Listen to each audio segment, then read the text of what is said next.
Hello এবং স্বাগতম আমাদের হরর হাব ইউটিউব চ্যানেলে। এখানে আমরা ভয়ের অন্ধকার জগতে প্রবেশ করব, যেখানে ভূতের কাহিনীগুলো আপনাকে শিহরণ জাগাবে। আমাদের গল্পগুলো জীবনের সত্য ঘটনার উপর ভিত্তি করে তৈরি এবং প্রতিটি গল্পের পেছনে লুকিয়ে আছে এক ভয়াবহ রহস্য। আপনি কি জানেন অন্ধকারে কত গল্প ছড়িয়ে আছে? আমাদের সাথে থাকুন এবং শুনুন প্রাচীন কিংবদন্তি, ভুতুড়ে ঘটনার অভিজ্ঞতা এবং অপরিচিত শক্তির কথা। আপনার মনে হবে এই কাহিনীগুলো আপনার চারপাশে ঘটছে, যেখানে ভয়ের ছায়া আপনার মনকে থমকে দেবে। প্রতি কাহিনী একটি নতুন রহস্য উন্মোচন করবে, যা আপনার রোমাঞ্চের অনুভূতি বাড়াবে। প্রস্তুত হন অজানা ভয়ের মুখোমুখি হতে এবং আমাদের সাথে এই ভূতুড়ে যাত্রায় যুক্ত হন। আপনার রাতগুলো আর কখনোই একই রকম কাটবে না। চলুন শুরু করি আমাদের আজকের ভৌতিক গল্প।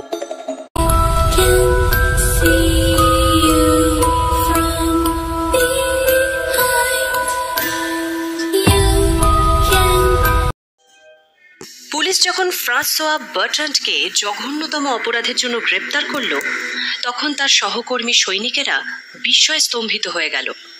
অপরাধগুলো অনুষ্ঠিত হয়েছিল ফ্রান্সের রাজধানী প্যারিস নগরীতে। ফ্রাঁসোয়া বার্ট্রান্ড ছিল ফরাসি সৈন্যবাহিনীর একজন সার্জেন্ট। ঘটনাকালে তার বয়স ছিল মাত্র 25। সুদর্শন, বুদ্ধিমান, সংবেদনশীল আর স্বল্পবাক এই যুবকটিকে সৈন্যদলে ঠিক যেন মানাতো না। তার নরম শরীরটাও ঠিক পোড় খাওয়া সৈনিকের দেহের মতো ছিল না, কিন্তু তার মধ্যে বিনয়, ভদ্রতা এবং সৌজন্যের কোনো অভাব ছিল না। তার মতো মানুষ কেন যে এই জঘন্য অপরাধগুলো করলো, তা তার সহকর্মীদের কাছে একেবারেই দুর্বোধ্য। আর অপরাধ, সে কি একটু আধটু? সেই অপরাধগুলো গোটা প্যারিস শহরকে আহত করেছিল, কাঁপিয়ে দিয়েছিল। কেউ কি ঘুণাক্ষরেও ভাবতে পেরেছিল যে বার্ট্রান্ডই হলো প্যারিসের সেই পিশাচ, যে একের পর এক কবরভূমিগুলির পবিত্রতা নষ্ট করে যাচ্ছে? অথচ এটা নিঃসন্দেহে প্রমাণিত হয়েছিল যে ফ্রাঁসোয়া বার্ট্রান্ডই হলো পিশাচ কবলিত, যন্ত্রণা পীড়িত সেই হতভাগ্য মানুষ, যে কবর খুঁড়ে কফিন থেকে মৃতদেহ বের করে নরমাংসে তার বিকৃত ক্ষুধার নিবৃত্তি করে। কেন সেরকম জঘন্য অপরাধ করে? তার রুচি এত বিকৃত কেন? বার্ট্রান্ডকে এসব প্রশ্ন করে কোনো লাভ হয়নি, কেননা এসব প্রশ্নের কোনো সদুত্তর সে দিতে পারেনি ফরাসি পুলিশের কাছে। সে অসংলগ্নভাবে যেসব কথা বলেছে, তা থেকে যে কথাটা বেরিয়ে আসে তা হলো মোটামুটি এরকম জঘন্য অপরাধ করবার সময় বার্ট্রান্ড নাকি কোনো এক অদৃশ্য শক্তির দ্বারা চালিত হয়। এই শক্তি সম্পূর্ণভাবে তার নিয়ন্ত্রণের বাইরে। এই শক্তি যখন তার উপর ভর করে, তখন সে পৈশাচিক শক্তির নির্দেশ মেনে চলতে বাধ্য হয়। অন্য কোনো কিছু করবার শক্তি বা ক্ষমতা তারা থাকে না। অদৃশ্য পৈশাচিক শক্তি তাকে বাধ্য করে কবর খুঁড়তে, কফিন ভেঙে মৃতদেহ বের করে আনতে, আর তারপর এর পরের ব্যাপারটা সার্জেন্ট বার্ট্রান্ড সুস্থ অবস্থায় ভাবতেই পারে না। দুহাতে মুখ ঢাকে পিশাচ তাড়িত যন্ত্রণা কাতর হতভাগ্য বার্ট্রান্ড যখন পাগলামি পেয়ে বসে, তখন বার্ট্রান্ডের হৃদস্পন্দন দ্রুততর হয়। সমস্ত শরীরটা ভয়ঙ্করভাবে থরথর করে কাঁপতে থাকে। অসহ্য যন্ত্রণায় মাথাটা যেন ছিঁড়ে পড়তে চায়।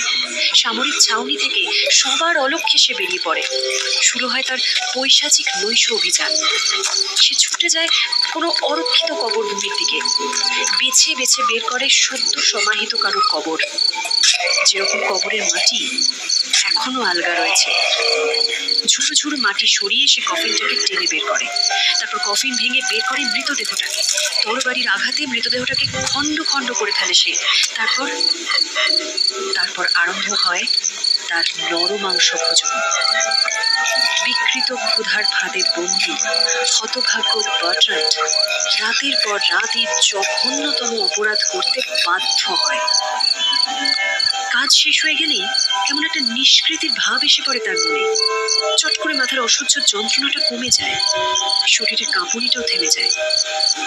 বার্ট্রান্ড হয়ে ওঠে সুস্থ স্বাভাবিক মানুষ। নিজের কাজ দেখিয়ে সে তখন শঙ্কা বিহ্বল হয়ে পড়ে, পালিয়ে যায় কবরভূমি থেকে। একদিন বার্ট্রান্ড একজন সাথী সৈনিকের সঙ্গে একটা রাস্তা দিয়ে যাচ্ছিল। যেতে যেতে তারা শহরের জনবিরল উপকণ্ঠে এসে পড়ল। রাস্তাটা একটা কবরখানার পাশ দিয়ে গিয়েছে। বুঝি নিজের অজ্ঞাতসারেই বার্ট্রান্ডের দৃষ্টি গিয়ে পড়ল কবরখানার উপর, আর সঙ্গে সঙ্গে সে চমকে উঠল। একটা নতুন কবর। বার্ট্রান্ডের মাথায় যন্ত্রণা শুরু হলো, সমস্ত শরীর কাঁপতে লাগলো থরথর করে। কি হলো বার্ট্রান্ড, তোমার কি শরীরটা খারাপ লাগছে? উৎকণ্ঠিতভাবে সঙ্গী সৈনিক জিজ্ঞেস করলো। না, ও কিছু নয়, ও কিছু নয়, এক্ষুনি সব ঠিক হয়ে যাবে, এক্ষুনি। হ্যাঁ, সব সব ঠিক হয়ে যাবে, ও কিছু নয়। বার্ট্রান্ড স্বাভাবিকভাবে কথা বলার চেষ্টা করলো। না না, তোমার মুখটা ফ্যাকাশে হয়ে গেছে, সমস্ত শরীর কাঁপছে। এক্ষুনি আমাদের ক্যাম্পে ফিরে গিয়ে ডাক্তারকে খবর দিতে হবে। এখানে গাড়ি রাখি, তুমি তুমি ক্যাম্প অব্দি হেঁটে যেতে পারবে না। বার্ট্রান্ড, তুমি তুমি পারবে না, তুমি তুমি বসো, এখানে বসো। অত ব্যস্ত হচ্ছ কেন? শরীরটা শরীরটা একটু শরীরটা একটু খারাপ লাগছে। এক্ষুনি এক্ষুনি হয়তো এক্ষুনি হয়তো ঠিক হয়ে যাবে, এক্ষুনি এক্ষুনি ঠিক হয়ে যাবে, হয়তো এক্ষুনি হয়তো ঠিক হয়ে যাবে। এত এত চিন্তা করো না, শরীর আমার আমার আমার ঠিক হয়ে যাবে, এক্ষুনি হয়তো ঠিক হয়ে যাবে।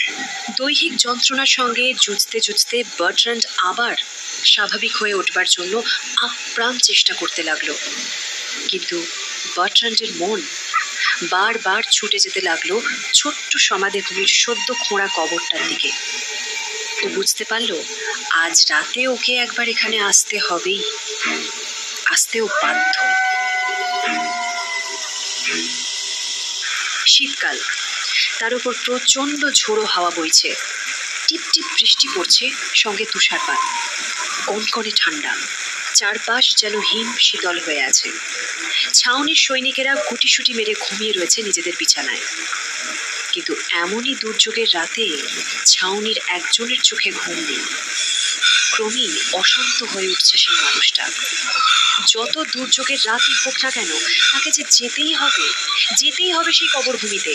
কবর খুঁড়তে হবে, কফিন ভেঙে বের করতে হবে মৃতদেহ, তারপর সেই সব দেহকে খণ্ড খণ্ড করে কেটে।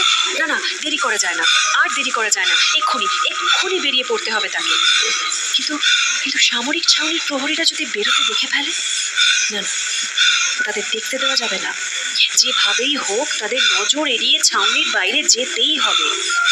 একবার এখান থেকে বেরোতে পারলে আর ওকে পায় কে? ছুটতে ছুটতেও চলে যাবে সেই সমাধিভূমিতে। প্রহরীদের দৃষ্টিকে ফাঁকি দেওয়ার জন্য বার্ট্রান্ডকে সাঁতরে পরীক্ষা পার হতে হলো। পরীক্ষার জলে তখন বড় বড় বরফের খণ্ড ভাসছে। দারুণ ঠান্ডায় জল জমে বরফ হয়ে গিয়েছে। সেই ঝোড়ো রাতে ভিজে পোশাক পরে ফ্রাঁসোয়া বার্ট্রান্ড ছুটে চলল কবরখানার দিকে। উঁচু পাঁচিল টপকে তাকে ঢুকতে হলো সমাধিভূমিতে। কবরখানার ঝুপসি গাছগুলোর মধ্যে দিয়ে শো শো করে বয়ে যাচ্ছে ঝোড়ো হাওয়া, যেন প্রেত লোকের অদৃশ্য বাসিন্দারা দারুণ আক্রোশে মানুষের পৃথিবীটাকে উড়িয়ে নিয়ে যেতে চাইছে অন্ধকার প্রেত লোকের দিকে। থেকে থেকে বিদ্যুৎ চমকে উঠছে। কোনো অদৃশ্য দানব যেন অগ্নিময় খড়গ নিয়ে কালো আকাশটাকে খণ্ড খণ্ড করে ফেলতে চাইছে। এতক্ষণ বৃষ্টি পড়ছিল টিপটিপ করে, এবার আকাশ ভেঙে মুষলধারায় নামলো। সঙ্গে সঙ্গে শুরু হলো তুষারপাত। কিন্তু আবিষ্ট বার্ট্রান্ডের এসব বাধা কোনো বাধাই নয়। অভিশপ্ত মানুষটা উন্মাদের মতো ছুটে গেল নতুন কবরটার দিকে। হঠাৎ প্রচন্ড বিদ্যুৎ চমকে সমস্ত আকাশটা যেন ঝলসে উঠল। শোনা গেল বজ্রের ক্রুদ্ধ গর্জন। দূরে কোথায় যেন বাজ পড়ল। পরদিন সকালে কিশোরী মেয়েটির মা বাবা ফুল আর মালা নিয়ে মেয়ের কবরের কাছে এসে দেখলো এক ভয়ঙ্কর দৃশ্য। কবর ঘুরে মেয়ের মৃতদেহ বার করা হচ্ছে। শুধু কি তাই, সে দেহ কাটা হয়েছে খণ্ড খণ্ড করে, আর অনেকগুলো খণ্ড থেকে কে যেন মাংস খুবলে নিয়েছে। সেখানে রয়েছে শুধু হাড়। সার্জেন্ট বার্ট্রান্ড কয়েক ডজন কবর ঘুরে তার অমানসিক বিকৃত ক্ষুধার নিবৃত্তি করেছিল। ক্রমেই এই কবর অপবিত্র করার ব্যাপার নিয়ে প্যারিসের দারুণ হইচই পড়ে গেল। শহরের জনসাধারণ প্যারিস পুলিশের অপদার্থতা নিয়ে তীব্র সমালোচনা করতে আরম্ভ করলো। যে বিভৎস পিশাচ কবরভূমিতে প্রিয়জনদের শেষ শান্তির স্থানে পৈশাচিক উৎপাত করতে শুরু করেছে, প্যারিসের জনসাধারণ অবিলম্বে তার গ্রেপ্তার চাইল। ফরাসি পুলিশ কবরখানাগুলিতে পাহারাদার বসালো। এরকমই এক কবরখানার প্রহরীরা এক রাতে হাতে নাতে ধরে ফেলল ফ্রাঁসোয়া বার্ট্রান্ডকে।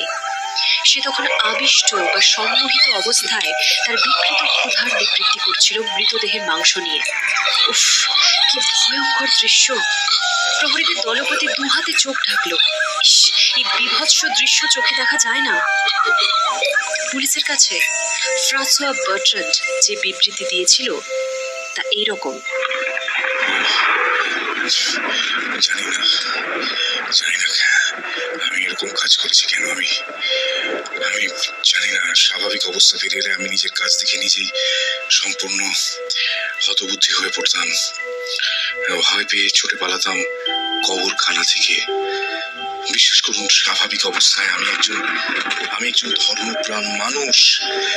অশালীন কথাবার্তা এবং আচরণে আমি সত্যি বেদনা বোধ করি। আমার সহকর্মীদের জিজ্ঞেস করে দেখবেন, কাউকে জিজ্ঞেস করে দেখবেন, তারা বোধহয় কেউই আমাকে অসভ্য, অমার্জিত বা অভদ্র বলবে না। কি যে হয়ে গেল আমার জীবনে।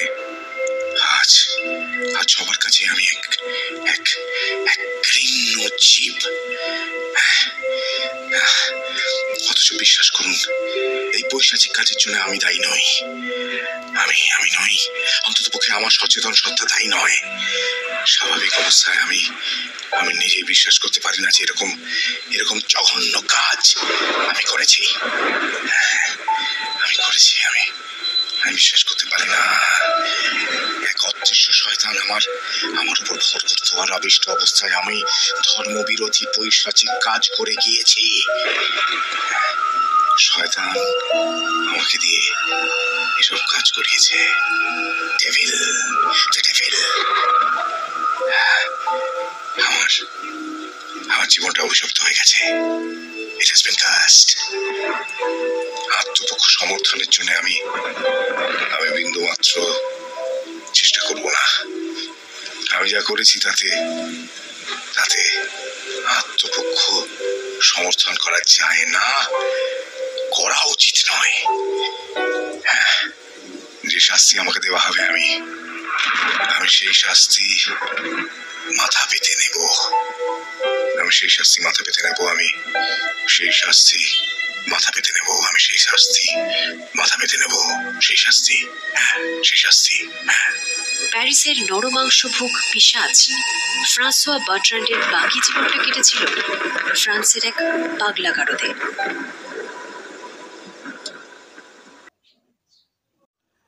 আজকের ঘটনাটি এখানেই শেষ করছি। পরের ভিডিওতে আবার দেখা হবে নিত্য নতুন সত্য ঘটনা নিয়ে। ধন্যবাদ।